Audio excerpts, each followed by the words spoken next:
సంతోష్ సోదరుడు, శరత్కాల చంద్రుడు, సద్గుణ సంపన్నుడు, సరస్వతీ పుత్రుడు, సర్వేశ్వరుని భక్తుడు, సౌశీల్యవంతుడు, సదాచార సంపన్నుడు, సాధకుడు, బోధకుడు, సుప్రసిద్ధుడు, సనాతన ధర్మోద్ధారకుడు, షణ్ముఖుడు ఇతని కుమారుడు, జీవన స్రవంతిలో జీవితాన్ని పొందినవాడు, బాలిగాం గుడిలో భగవంతుని అర్చకుడు, హరిపురం బడిలో చదువులమ్మ ఒడిలో బడి పంతులితడు, అక్షరాలద్దేవాడు, అద్భుతాలు సృష్టించేవాడు, అంతటివాడు.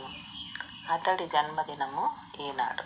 కలలను సాకారం చేసుకుంటూ కలకాలం వెలుగులు విరజిమ్ముతూ కమ్మని జీవితంతో కనువిందు చేస్తూ కళకళలాడుతూ శత సహస్ర జన్మదినాలు జరగాలని సదా కోరుతూ నిండు నూరేళ్లు సంతోషదాయకంగా జీవించి చల్లగా వర్ధిల్లాలని ధన కనక వస్తు వాహనాలు ఎల్లప్పుడూ ధరినే ఉండాలని కోరుతూ జన్మదిన శుభాకాంక్షలు తెలియజేస్తూ అక్క శశికళ.